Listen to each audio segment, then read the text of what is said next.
Yes, good morning, everyone. Today we will proceed from the page number 13 of your book. Police Harihar काका को ढूंढने के लिए ठाकुरबाड़ी में पहुंची और उन्होंने उन्हें वहां से बाहर निकाल लिया। अब हरिहर काका ने अपने बयान पुलिस वालों के सामने दर्ज कराए। क्यों? क्योंकि हरिहर काका के मन में साधुओं के प्रति नफरत और घृणा भर गई थी। जीवन में कभी भी हरिहर काका एक ऐसे व्यक्ति थे जिन्होंने जीवन में कभी भी किसी के सामने कुछ भी नहीं कहा था, किसी के खिलाफ कभी किसी को कुछ नहीं कहा था, जितना ठाकुरबाड़ी के महंत और पुजारी और साधुओं के बारे में उस दिन उन्होंने कहा। क्योंकि महंत लोगों की छवि उनके मन में बहुत अच्छी थी, परंतु उनके जो कुकर्म उन्होंने किए, बुरे कर्म किए, उनके साथ जैसा व्यवहार किया, और इसलिए हरिहर काका के मन में साधुओं के प्रति नफरत भर गई थी। अब हरिहर काका पुनः पुनः मीन्स दोबारा अपने भाइयों के परिवार के साथ रहने लग गए। अब वो घर आ गए थे और दोबारा भाइयों के परिवार में रहने लगे। इस बार उन्हें दालान पर नहीं, पहले तो वो दालान पर पड़े रहते थे, बरामदे में रहते थे। अब उन्हें घर के अंदर कमरे में रखा गया था, किसी बहुमूल्य वस्तु की तरह संजोकर। जैसे एक बहुमूल्य वस्तु को घर के अंदर छिपाकर रखा जाता है, उसी तरह हरिहर काका को भी अंदर रखा गया। उनकी सुरक्षा के लिए रिश्ते नाते में जितने भी सूरमा थे, हट्टे कट्टे जवान लड़के थे, बहादुर, सूरमा कहते हैं बहादुर लड़के थे, सबको बुला लिया गया। हथियार भी जुटा लिए गए। हथियार जुटा लिए गए मतलब हथियार भी इकट्ठे कर लिए गए थे। 24 घंटे उनके आसपास पहरा दिया जाने लगा। अगर किसी आवश्यक कार्यवश काका घर से गांव में निकलते तो 4-5 की संख्या में हथियारों से लेस व्यक्ति उनके आगे पीछे चलते रहते। जैसे एक सिक्योरिटी प्रदान कर दी गई थी उन्हें, क्योंकि उनकी सुरक्षा बहुत ज़रूरी थी। महंत लोगों ने पहले ही उन्हें अगवा कर लिया था और उनके साथ बुरा व्यवहार किया था, इसलिए अब भाई लोग भी चिंतित हो गए थे। वे हरिहर काका के लिए चिंतित नहीं थे, वे इसलिए चिंतित थे कि कहीं महंत लोग हरिहर काका की सारी जमीन को ऐंठ ना ले। रात में चारों तरफ से घेर कर सोते और ड्यूटी लगा दी थी। भाइयों ने ड्यूटी बांट ली थी, आधे पहले पहरा देते और आधे सोते, फिर दूसरे जो थे वो उड़ जाते और पहले वाले सो जाते। इस तरह उन्होंने ड्यूटियां बांध ली। ठाकुरबाड़ी मतलब हरिहर काका की पहरेदारी होने लगी। इधर ठाकुरबाड़ी का दृश्य भी बिल्कुल बदल गया था। एक से एक खूंखार लोग, खतरनाक लोग ठाकुरबाड़ी में आ गए। उन्हें देखकर ही डर लगता था, इतने डरावने लोग थे, डाकू किस्म के लोग। गांव के बच्चों ने तो ठाकुरबाड़ी की ओर ही जाना बंद कर दिया था, क्योंकि ऐसे लोग आसपास घूमने लगे थे। हरिहर काका को लेकर गांव प्रारंभ से ही, शुरू से ही दो वर्गों में बट गया था, दो भागों में बट गया था, और इस नई घटना को लेकर दोनों तरफ से प्रतिक्रियाएं व्यक्त की जाने लगी। अब हरिहर काका एक सीधे सादे और भोले किसान की अपेक्षा एक चतुर और ज्ञानी व्यक्ति हो गए थे। पहले तो वो एक भोले भाले किसान नजर आते थे, लेकिन अब जो थे वो चतुर और ज्ञानी हो गए थे। ज्ञानी किस तरह से कि अब उन्हें ज्ञान हो गया था कि किसकी प्रवृत्ति कैसी है। उन्होंने महंत लोगों का व्यवहार भी देख लिया था, उन्होंने अब भाइयों का व्यवहार भी देख लिया था। वे महसूस करने लगे कि उनके भाई अचानक उनको आदर सम्मान और सुरक्षा प्रदान करने लगे हैं। मतलब भाइयों में भी उन्होंने बदलाव को महसूस किया था। अब उन्हें पता चल गया था कि आदर सम्मान मान सुरक्षा किस लिए प्रदान की जा रही है। वे भाई लोग भी मतलबी हैं। उसकी वजह उन लोगों के साथ उनके सगे भाई का संबंध नहीं बल्कि जायदाद का है, अन्यथा तो वो उन्हें पूछते तक नहीं।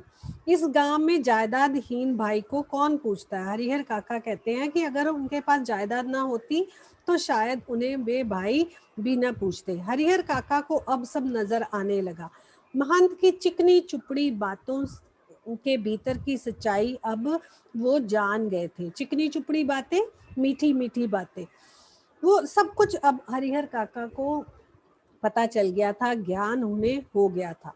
ठाकुर जी के नाम पर वह अपना और अपने जैसे साधुओं का पेट पालता है। उसे धर्म और परमार्थ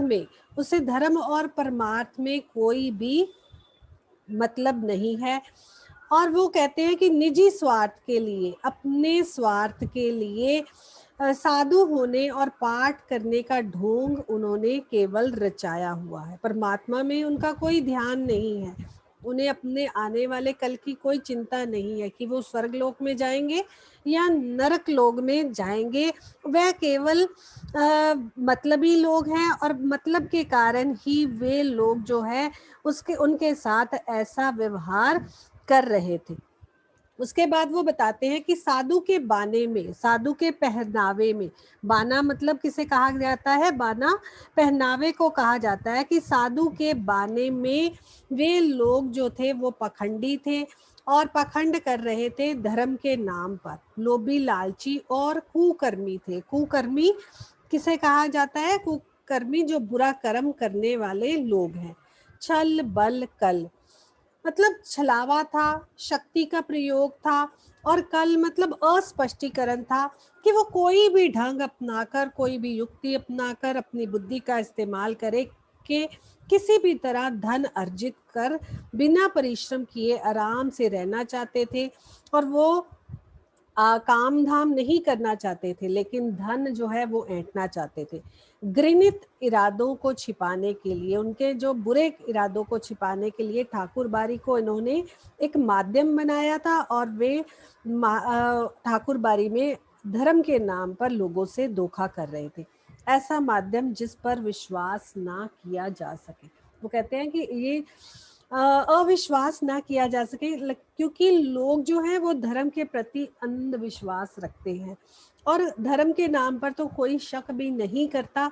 इसलिए उन्होंने ठाकुर बारी को ही माध्यम बनाया।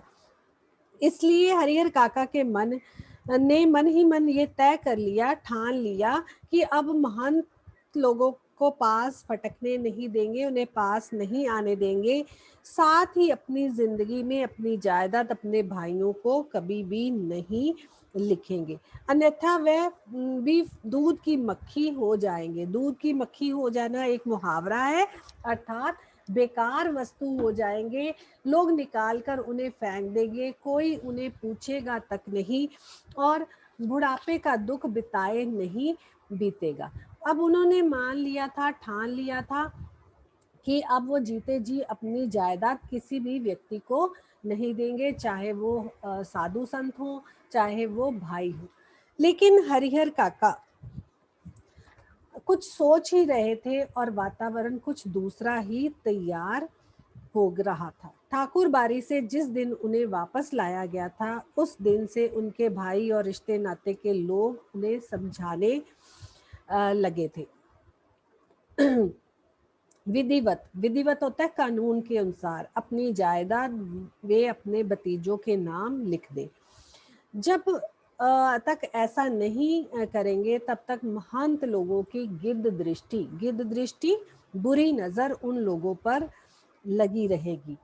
सिर पर मंडरा रहे तूफान से मुक्ति पाने के लिए उनके समक्ष अब यही एकमात्र रास्ता था। केवल उनके पास यही रास्ता था कि अपनी जो जमीन जायदाद थी वो अपने भाइयों और भतीजों के नाम लिख दें। सुबह, दोपहर, शाम, रात तक यही चर्चा, यही बातचीत होती रहती सब लोगों में। हरिहर काका साफ नकार जाते, मतलब ना कह देते, मेरे बाद मेरी जायदाद परिवार को स्वयं ही मिल जाएगी, इसलिए लिखने का कोई अर्थ नहीं है। महंत लोगों ने अंगूठे के निशान जबरदस्ती ले लिए थे, उनके खिलाफ मुकदमा हमने किया ही है। भाई जब समझाते समझाते हार गए, तब उन्होंने डराना और दबाव डालना उन पर शुरू कर दिया। काका फिर भी राजी ना हुए और स्पष्ट कह दिया कि इस जिंदगी में तो वो कभी भी ऐसा नहीं करेंगे।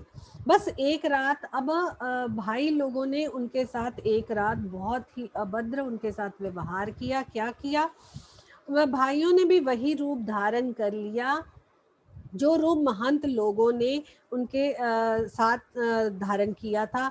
और महंत और उनके सहयोगियों ने भी उनके साथ जैसा व्यवहार किया था, भाई लोगों ने भी ऐसा ही व्यवहार किया।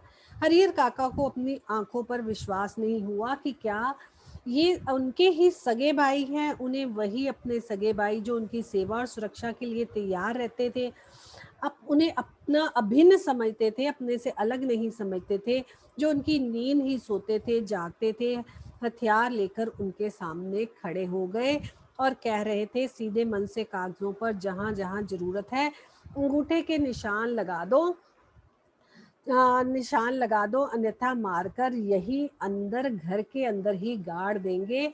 गांव के लोगों को कोई सूचना तक नहीं मिलने पाई थी। जैसा व्यवहार जो है महंत लोगों ने किया, आज भाई भी वैसे ही व्यवहार पर उतर आए थे।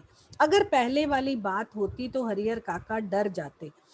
नेक्स्ट लाइन मार्क करिए, अंडरलाइन करिए, आपको आशय स्पष्ट करने के लिए आ सकता है, आपको कोई क्वेश्चन इस पर बेस्ड पूछा जा सकता है कि अज्ञान की स्थिति में मनुष्य मृत्यु से डरते हैं, ज्ञान होने के बाद तो आदमी आवश्यकता पड़ने पर मृत्यु को वरण करने के लिए, मतलब उसे धारण करने के लिए या उसे गले लगाने के लिए तैयार हो जाता है। पहले हरिहर काका एक भोले भाले व्यक्ति थे, परंतु अब उन्हें ज्ञान हो गया था। हरिहर काका ने सोच लिया कि अब ये सब एक ही बार उन्हें मार दे तो ठीक होगा। उन्होंने ऐसा क्यों सोचा था? क्योंकि हरिहर काका अच्छी तरह भान गए थे कि ये सब लोग मतलबी लोग हैं। अब वो मौत से नहीं डर रहे थे, उन्हें ज्ञान हो गया था और ज्ञान की स्थिति में उन्हें वे सब लोग याद आते हैं जो जिनके साथ उनके गांव में बुरा व्यवहार हुआ था। और उनके परिवार वालों उन्होंने भी अपने परिवार वालों की मोह माया में फंसकर अपनी जमीन जो है उनके नाम लिख दी थी। और अंतिम क्षणों में, जीवन के अंतिम क्षणों में वे दाने दाने को मोहताज हो गए थे। काका सोचने लगे कि अगर ऐसी बुरी हालत उन्होंने करनी है तो इससे अच्छा है कि उन्हें एक ही बार में मार दिया जाए। और वो उनको वो भी लोग याद आते हैं, महंत लोग भी याद आते हैं जो उनको उनकी ज़मीन हथियाने के लिए उन्होंने कई ऐसी युक्तियां अपनाई, उनको उठाकर ले गए, डराने धमकाने लगे, मुंह में कपड़ा ठूसा और जमीन जायदाद अपने नाम करवाने की कोशिश करने लगे। अब वो मृत्यु से नहीं डर रहे थे, हर परिस्थिति का सामना करने के लिए वो तैयार थे। और मौत जो है वो जीवन की सच्चाई है, मौत से क्या डरना। तो इस तरह से हरिहर काका जो अब ज्ञान हो गया था और वो मौत को गले लगाने के लिए तैयार थे। उसके बाद है रमेसर की विधवा को बहला फुसलाकर। रमेसर एक उनके ही गांव का व्यक्ति था और उसकी विधवा, उसकी मौत के बाद उसकी विधवा को बहला फुसलाकर बातों में लगाकर उसके हिस्से की जमीन रमेसर के भाइयों ने अपने नाम लिखवा ली थी। और शुरू में तो वो उनका खूब आदर करने लगे, लेकिन बाद में उससे 2 वक्त का खाना भी नहीं देते थे, वो भी उन्हें देना अखरने लगा, मतलब बुरा लगने लगा। अंत में उसकी बहुत दुर्गति हुई। गांव के लोग देखकर सिहर जाते, सिहर जाना मतलब कांप जाना। हरिहर काका को लगता कि अगर रमेशर की विधवा ने अपनी जमीन नहीं लिखी होती तो अंत समय में वे लोग उसके पांव पखारते होते। पांव पखारना भी एक मुहावरा है, अर्थात आदर सम्मान करते। हरिहर काका गुस्से में खड़े हो गए और उन्होंने गरजते हुए कहा, ऊंची आवाज में कहा। हरिहर काका गुस्से में खड़े हो गए और गरजते हुए कहने लगे, मैं अकेला हूँ, तुम सब इतने हो, मतलब तुम सब तो इकट्ठे हो और मैं अकेला हूँ, मैं तुम्हारा मुकाबला नहीं कर सकता। ठीक है, मुझे मार दीजिए, मैं मर जाऊंगा, लेकिन जीते जी मैं एक धूर, मतलब थोड़ी सी भी जमीन तुम्हारे नाम नहीं लिखूंगा। तुम सब ठाकुर बाड़ी के महंत पुजारियों से भी तनिक कुछ भी जरा से भी कम नहीं हो। देखते हो कैसे नहीं लिखोगे, लिखना तो तुम्हें ही है, चाहे हंस के लिखो या रो के लिखो। भाई लोग जो थे वो उन्हें धमकाने लगे, हंसो रो जो मर्जी करो, ये जमीन तो तुम्हें हमारे हाथों हमारे लिए लिखनी ही होगी, चाहे तुम जैसा मर्जी समझो। अब हरिहर काका के साथ उनके भाइयों की हाथापाई शुरू हो गई। हाथापाई शुरू हो गई मतलब मारपीट शुरू हो गई, लड़ाई झगड़ा शुरू हो गया। हरिहर काका अब उस घर से निकलकर गांव में भाग जाना चाहते थे, लेकिन उनके भाइयों ने उन्हें मजबूती से पकड़ लिया था। साथ में उनके साथ और भी लोग थे। प्रतिकार करते, अगर वो विरोध करते, प्रतिकार का अर्थ होता है विरोध करते, तो वे प्रहार करने लगते, उन्हें मारने लगते। अकेले हरिहर काका इतने लोगों से जूझ सकने में, मतलब लड़ाई कर सकने में या संघर्ष कर सकने में असमर्थ थे, ये तो उन्हें भी पता था। फलस्वरूप उन्होंने अपनी रक्षा के लिए खूब खूब जोर से चिल्लाना शुरू कर दिया ताकि लोग इकट्ठे हो जाएं। और जब भाइयों को चेत आया मतलब होश आया, तो मुंह में उन्होंने सबसे पहले उनका मुंह बंद किया, उनके मुंह में कपड़ा ठूस दिया और उन्होंने तत्क्षण उसी समय उन्हें पटक जो था उनके साथ उनके मुंह में कपड़ा ठूसा और आवाज, इससे पहले कि वो ऐसा करे, उन काका की आवाज गांव में पहुंच गई, क्योंकि लोग तो पहले ही कान गड़ाए हुए उनके घर से किसी आवाज की आने की इंतजार कर रहे थे। टोला पड़ोस के लोग दलान में जुटने लगे, इकट्ठा होने लगे। ठाकुर बारी के पक्षधरों के माध्यम से तत्काल उसी समय ये खबर महंत लोगों तक भी पहुंच गई थी कि घर में भाइयों ने हरिहर काका के साथ बुरा व्यवहार किया है और वो मौका परस्त थे और वे भी उस परिस्थिति का फायदा उठाना चाहते थे। लेकिन वहां उपस्थित हरिहर काका के परिवार और रिश्ते नातों के लोग गांव के लोगों को समझा देते कि परिवार का निजी मामला है, मतलब उनका अपना प्राइवेट मामला है, उनका अपने घर का मामला है, इसलिए कोई भी उसमें दखल अंदाजी नहीं कर सकता। इससे दूसरों को क्या मतलब, क्योंकि किसी के घर के आंतरिक मामले में किसी को बोलने का हक नहीं होता। लेकिन महंत लोगों ने तत्परता, जल्दबाजी, फुर्ती दिखाई और महंत भाइयों काका के भाइयों ने भी जितनी नहीं दिखाई थी, वे पुलिस की जीप के साथ हरिहर काका के घर में आ दमके थे। मतलब वो महंत लोग इतने चुस्त चालाक थे कि बड़ी फुर्ती से वो पुलिस वालों को उनके घर ले गए थे। बंधन मुक्त होने और पुलिस की सुरक्षा पाने के बाद उन्होंने बताया कि भाइयों ने उनके साथ कितने जुल्म और अत्याचार किए हैं, उनके साथ जोर जबरदस्ती की है, जबरन जबरदस्ती अनेक कागजों पर उनके अंगूठे के निशान तक ले लिए, उन्हें खूब मारा पीटा है, उनकी कोई भी दुर्गति बाकी नहीं छोड़ी। भाई लोग कभी भी भाई से ऐसा व्यवहार नहीं कर सकते जैसा व्यवहार उन्होंने उनके साथ किया है। अगर और थोड़ी देर तक पुलिस नहीं आती तो शायद वे लोग उन्हें जान से ही मार देते। हरिहर काका के पीठ, माथे और पांवों पर कई जगह अब जख्म भी दिखाई दे रहे थे, निशान उभर आए थे, वे घबराए हुए से लग रहे थे, कांप रहे थे। अचानक गिरकर वो बेहोश हो जाते हैं, मुंह पर पानी छिड़ककर उन्हें होश में लाए जाने की कोशिश की जाती है। भाई और भतीजे तो पुलिस के आते ही चंपत हो गए। चंपत हो जाना भी एक मुहावरा है, मतलब वो गायब हो गए। पुलिस की पकड़ में रिश्ते के दो व्यक्ति ही आए, मतलब सब लोग वहां से फरार हो गए थे और रिश्ते के दो लोग ही उनकी चपेट में आए, उनकी पकड़ में आए। रिश्ते के सभी लोग जो थे वो वहां से फरार थे, गायब थे, क्योंकि अगर वो गिरफ्तार हो जाते तो उनका जो लक्ष्य था वो अधूरा रह जाता। हरिहर काका के साथ घटी घटनाओं में अब सबसे अंतिम घटना है, जितनी घटनाएं घटी अब उनमें ये सबसे अंतिम घटना है। इस घटना के बाद काका अपने परिवार से बिल्कुल अलग थलग हो गए थे। उनकी सुरक्षा के लिए राइफलधारी पुलिस के 4 जवान उनको मिल गए थे। हालांकि इसके लिए उनके भाइयों और महंत की ओर से काफी प्रयास हुए थे, मतलब काफी कोशिशें की गई थी। असल में भाइयों को चिंता थी कि हरिहर अकेले रहने लगेंगे, तब ठाकुर बारी के महंत अपने लोगों के साथ आकर पुनः उन्हें ले भागेंगे। भाइयों को ये भी चिंता सता रही थी और ये भी यही चिंता महंत जी को भी थी कि हरिहर को अकेला और असुरक्षित पाकर उनके भाई जो हैं वो पुनः उन्हें ले भागेंगे। और यही चिंता महंत को भी थी और वो और असुरक्षित सा महसूस कर रहे थे। इसलिए जब हरिहर काका ने अपनी सुरक्षा के लिए पुलिस की मांग की, तब नेपथ्य में रहकर मतलब पर्दे के पीछे ही रहकर उन्होंने गुपचुप जो है ये मांग की कि रहकर ही उनके भाई और महंत जी ने पैरवी लगा और पैसे खर्च उन्हें पूरी सहायता पहुंचाई। पैरवी करना मतलब अपने मुकदमे की देख रेख करना, ये उनकी सहायता का ही परिणाम था कि एक व्यक्ति की सुरक्षा के लिए गांव में पुलिस के 4 जवान तैनात कर दिए गए। हर कोई अपने ढंग से हरिहर काका को सुरक्षा पहुंचाने की कोशिश कर रहा था, क्योंकि एक पक्ष जो था वो दूसरे पक्ष से आतंकित था। वो डरा था कि कहीं हरिहर काका को उनकी तरफ ना कर लिया जाए। तो इस तरह से कहानी आगे बढ़ती है और पुलिस की देखो पिक्चर्स से भी नजर आ रहा है कि उनकी सुरक्षा के लिए कितने जवान जो थे वो नियुक्त किए गए थे। एक पहरेदार तो हर समय उनके अंग संग ही रहता था।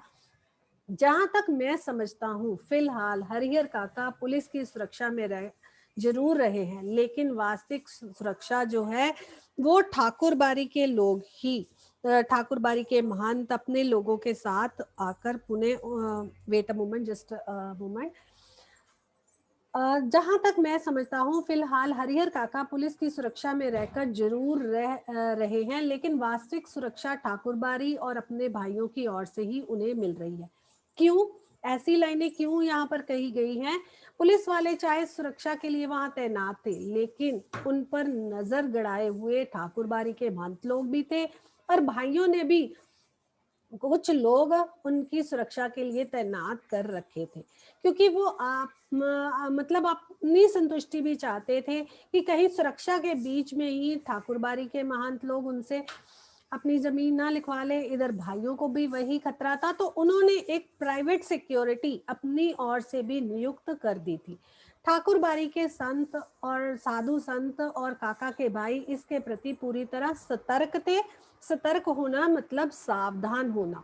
उनमें से कोई गांव का या अन्य हरिहर काका के साथ जोर जबरदस्ती ना कर पाए, मतलब वो पूरी तरह सावधान हो गए थे। साथ ही अपना सद्भाव और मधुर व्यवहार प्रकट कर, मतलब अब वो मीठी मीठी बातें करने लगे थे, अच्छा व्यवहार करने लगे थे, दोबारा उनके सामने प्रकट करके उनके हिमायती बनना चाहते थे। उनके साथ चिकनी चुपड़ी बातें करके उनका ध्यान अपनी ओर करने की कोशिश कर रहे थे, और इसके लिए दोनों ही दल अपनी ओर से पूरा जोर लगा रहे थे। गांव में अब एक नेताजी है। अब आप देखो कि ये सब घटनाओं के बाद अब गांव के एक नेताजी सामने आ गए।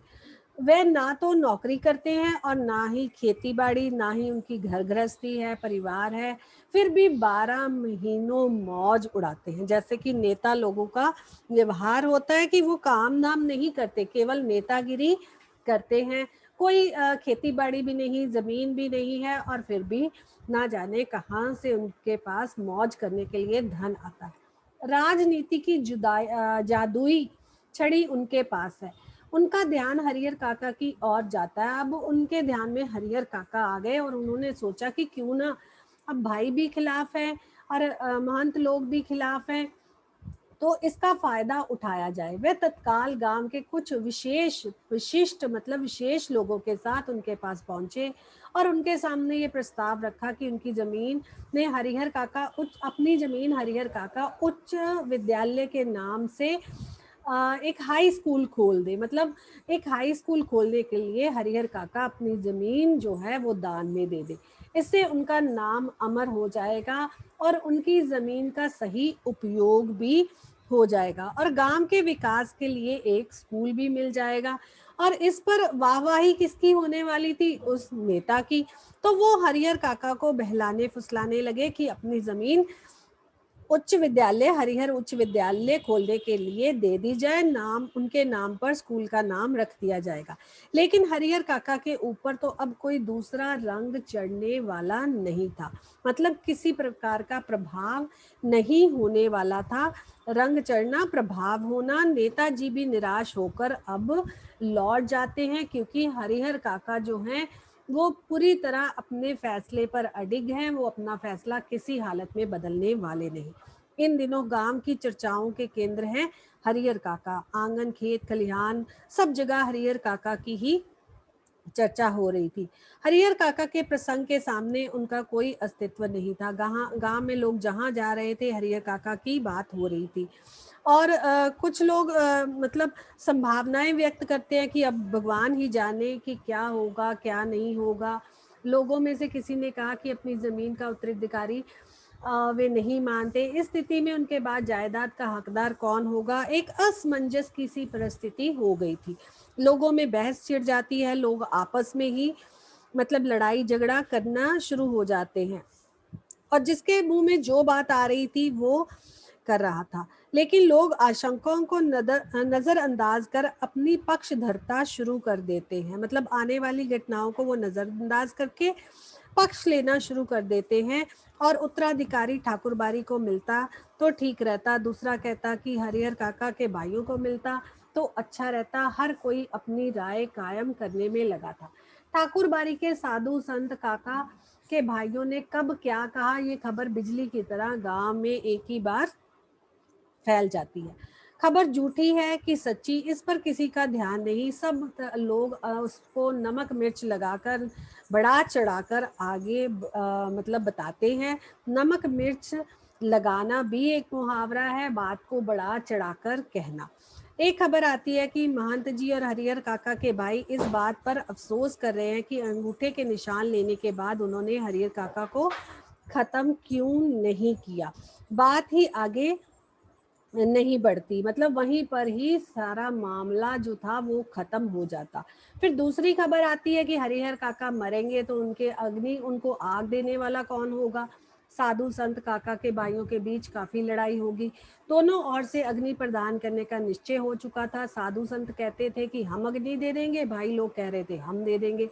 इस संदर्भ में उनकी लाश हस्तगत, मतलब किसको दी जाएगी संस्कार करने के लिए, खून की नदियां बहेंगी, मतलब लड़ाई झगड़ा होने वाला है। और तीसरी खबर फिर क्या आती है कि हरिहर काका की मृत्यु के बाद भी उनकी जमीन पर कब्जा करने के लिए उनके भाई अभी से ही तैयारी कर रहे हैं। मशहूर डाकू बुटन सिंह को भी फिरौती दे दी है और सब सांठ गांठ हो चुकी है। 5 बीघे जो है वो बुटन लेगा, क्योंकि वो हरिहर काका को पकड़ने में मदद करेगा और देगा दखल करा देगा। इससे पहले भी इस तरह के 2-3 मामलों में भुटन ने निपटाए हैं। भुटन कौन है? भुटन एक बहुत ही दबंग प्रकृति का डाकू किस्म का व्यक्ति है, और जो मतलब सारे इलाके में अपना प्रभाव रखता है और पूरे इलाके में उसके नाम की तूती बोलती है। तूती बोलना भी एक मुहावरा है, उसकी प्रसिद्धि है। फिर चौथी खबर आती है कि महंत जी ने निर्णय ले लिया कि हरिहर काका की मौत के बाद देश के कोने कोने से साधुओं और नागाओं को वहां बुलाएंगे। मतलब ये सब बातें जो थी वो गांव में फैल गई थी। रहस्यात्मक और अपनी खबरों से गांव का आकाश आच्छादित हो गया था, मतलब भर गया था। दिन प्रतिदिन एक डर सा फैल गया था। डर का माहौल गहराता जा रहा था, गहरा होता जा रहा था। सबके मन में यही बात आई कि हरिहर काका कोई अमृत पीकर तो आए नहीं है, एक ना एक दिन तो मरना ही है, और भयंकर तूफान की चपेट में वो गांव आ जाएगा। उस वक्त क्या होगा, मतलब गांव पर कोई विपत्ति आने वाली है। ये कोई छोटी मोटी लड़ाई नहीं, एक बड़ी लड़ाई है। जाने जानने में पूरा गांव उसकी चपेट में आएगा। लोगों के मन में भी भय था, और लोग प्रतीक्षा भी कर रहे थे, और ऐसी प्रतीक्षा जिसे जुठलाकर भी उसके आगमन को टाला नहीं जाने वाला था। मतलब कुछ ना कुछ तो ऐसा अप्रिय घटित होने वाला था।